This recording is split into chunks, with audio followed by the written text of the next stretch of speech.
Assalamualaikum warahmatullahi wabarakatuh. Bismillahirrahmanirrahim. Alhamdulillahirrabbilalamin.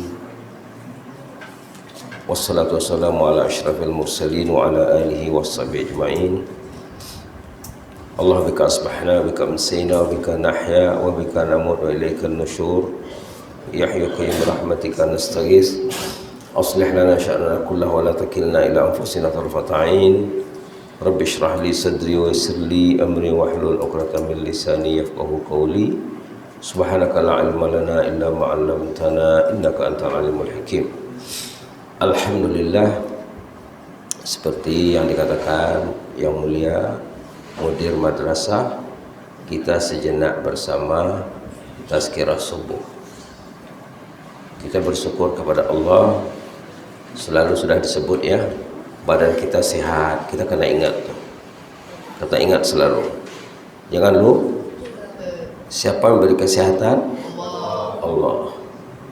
Ramai orang yang tak sehat. Diuji Allah. Sehat itu ujian. Sakit itu ujian. Dua-dua ujian. Sehat diuji agar bersyukur. Bersyukur menggunakan kesehatan untuk ketaatan kepada Allah. Sakit diuji supaya bersabar, sabar atas penyakit. Dan bincang sedikit pesan ulama, katanya ada 8 kewajiban terhadap Al-Quran. Ada berapa? 8. Yang kamu dah buat, mempercayai Al-Quran ini kalamullah. Kita yakin ini kalamullah. Berapa lama diturunkan? Dalam 23 tahun. Dari Iqra sampai ke ayat atau surah terakhir turun. Lamanya berapa? 23 tahun. Quran ini turun ikut keadaan. Kalau ada masalah, datang Quran menjawab. Ada masalah, datang Quran memberi penyelesaian. Quran ini penyelesaian. Hudan lil muttaqin, panduan bagi ahli takwa. Ada masalah, kamu kalau ada masalah mesti cerita dengan ahlul Quran. Cerita dengan kalau ada masalah, semua manusia banyak masalah. Kemarin kami bersama yang mulia mudir dan ada 3 orang rekan kamu pergi satu tugas ke mana, Damansara kan, di mana Damansara ya, Damansara. Cerita-cerita dalam kereta tuh ada orang masalah. Ada orang masalah. Masalahnya apa? Masalah sakit. Orang selalu menghadapi masalah sakit. Seorang yang berduit, bagi dia duit tidak berkira, cakap apa saja ada duitnya. Tapi istrinya sakit. Orang yang kaya ini ramai yang sakit. Kadang-kadang yang uniknya sakitnya tuh unik. Yang uniknya sakitnya tuh unik. Kalau kamu balik rumah, tanya mak, ada masalah apa mak? Masalah apa ya? Kalau dia bermasalah, tapi tidak tahu dia ada masalah, itu masalah. Orang yang bermasalah, dia tidak tahu ada masalah, itu masalah. Yang senang, orang bermasalah, dia tahu masalah dan dia mencari penyelesaiannya. Kemarin cerita seorang hamba Allah yang kaya, yang berduit, tapi istrinya sakit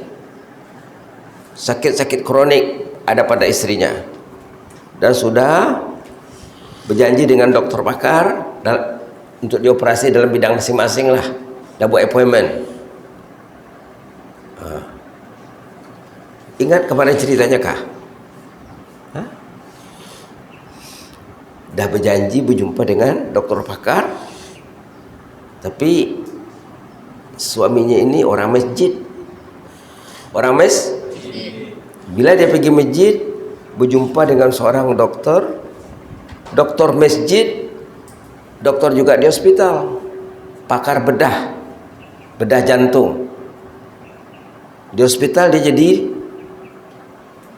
pakar perubatan, merawat body. Di masjid dia merawat hati.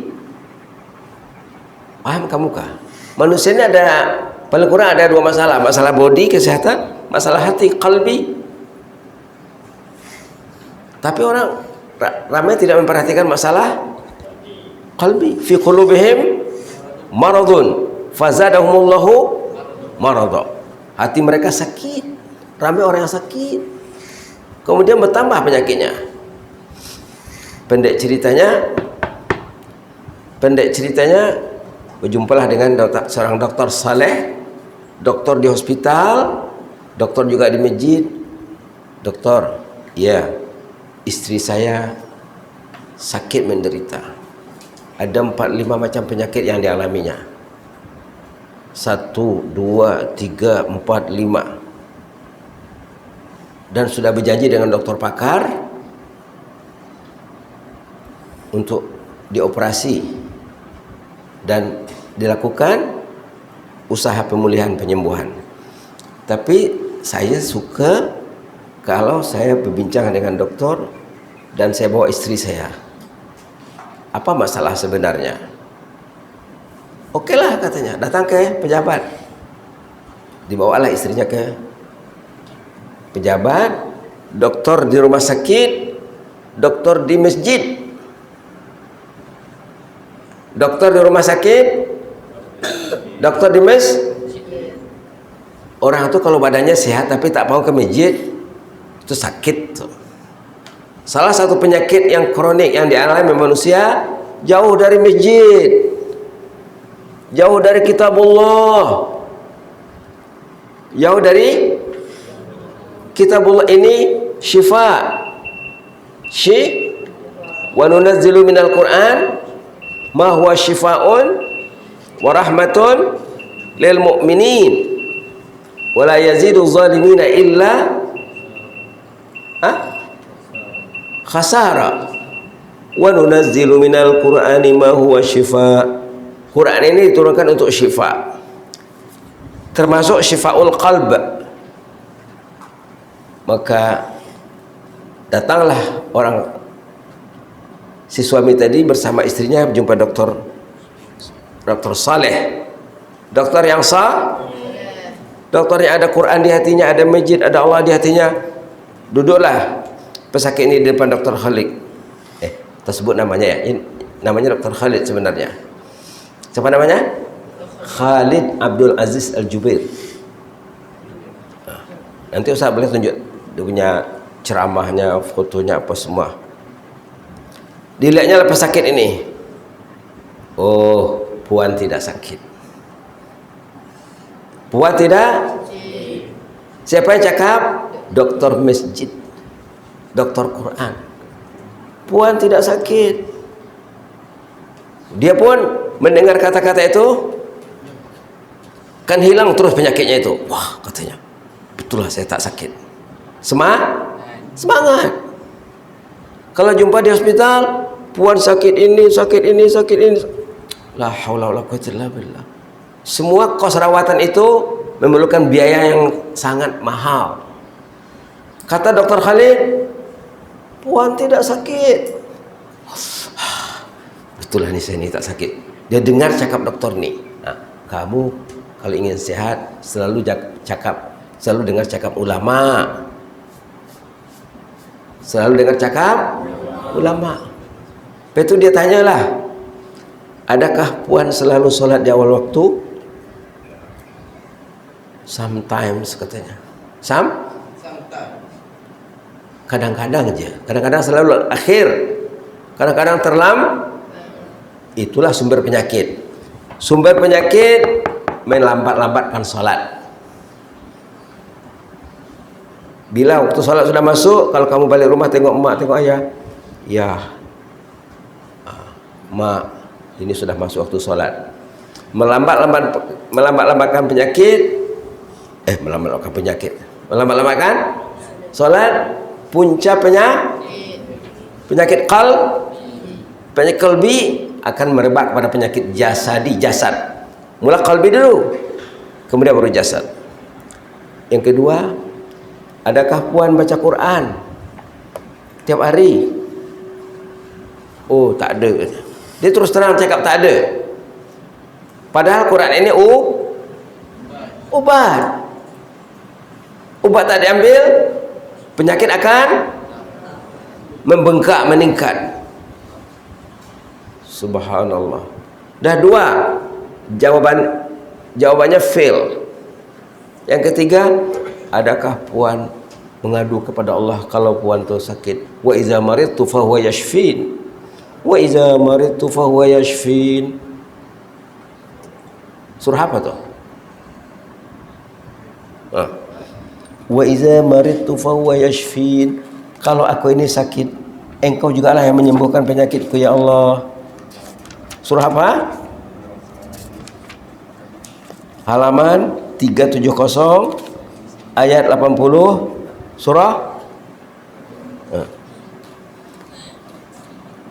Alladzi khalaqani fa huwa yahdin walladzi yut'imuni wa yasqin wa idza maridtu fa huwa yashfin walladzi yumituni thumma yuhyin. Surah lain kali kan ada Quran di depan, Ustaz dah cakap kan, patutnya setiap orang ada Quran.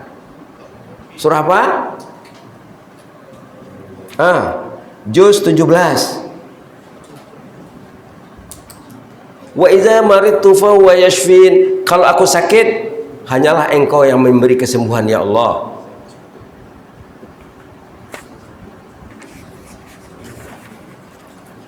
Siapa memberi kesembuhan? Jadi tanya dokter tadi, puan pernahkah mengadu kepada Allah saat merasa sakit? Enggak, katanya. Kalau saya sakit, pergi klinik, pergi hospital, jumpa dokter.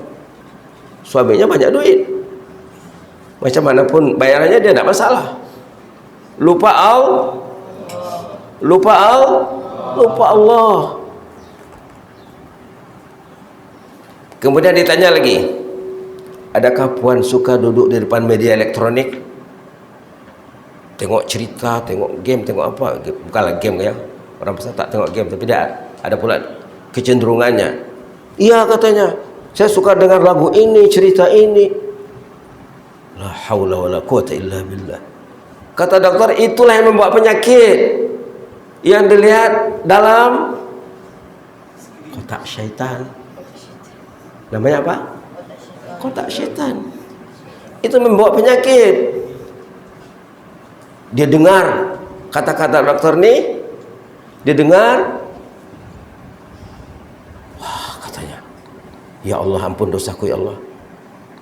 Baiklah, bila Dr. Khalid lihat orang ni fokus mendengar, ingin sembuh, ingin penyelesaian,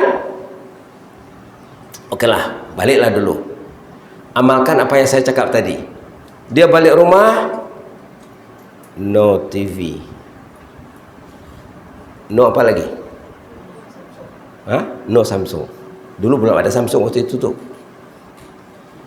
Hanya Quran. Dia baca Quran, dia solat tepat waktu, solat sunat, solat duha, solat tahajud, mengadu kepada Allah, wa idza maridtu fa huwa yashfin. Kalau aku sakit, Engkau lah yang beri kesembuhan ya Allah. Bukan hanya dokter itu perantara saja, wasilah saja. 2 minggu, 3 minggu dia mengadu kepada Allah. Bila pergi ke hospital, dokter pakar dicek, tidak ada penyakitnya. Ternyata tidak ada. Berjumpa dengan suaminya di masjid. Dokter tadi jumpa, macam mana katanya? Kalau bahasa Melayunya, macam mana orang rumah? Subhanallah, katanya. Betul kata dokter itu, dia sudah memang tidak ada penyakitnya. Dia sekarang sangat gembira, Dia tidak nampak lagi kekayaan dunia ini.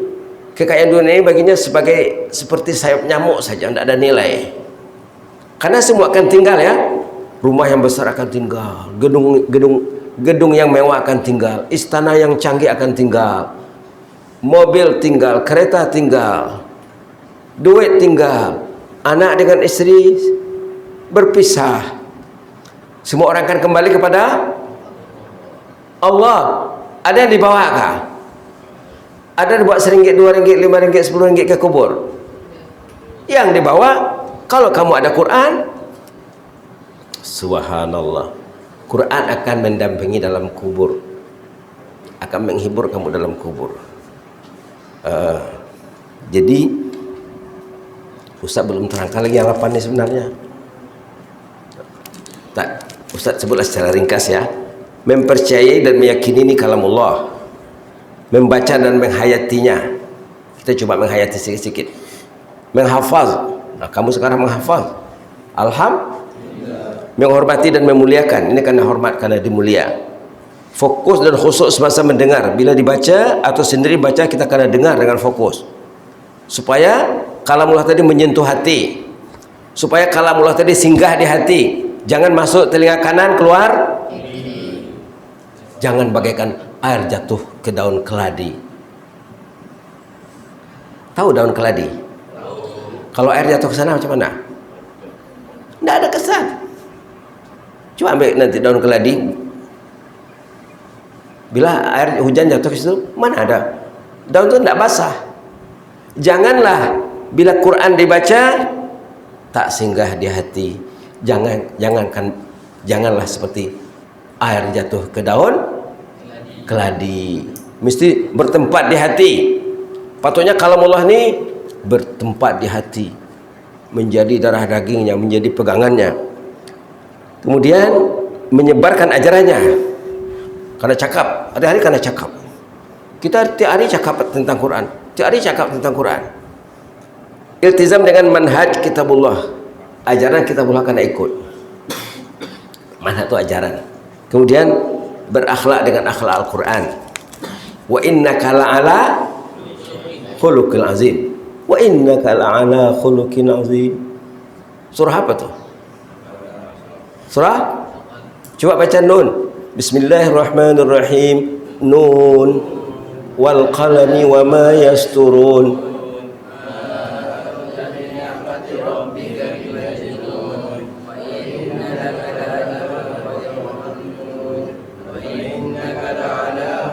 Wa innaka la'ala khuluqin azim.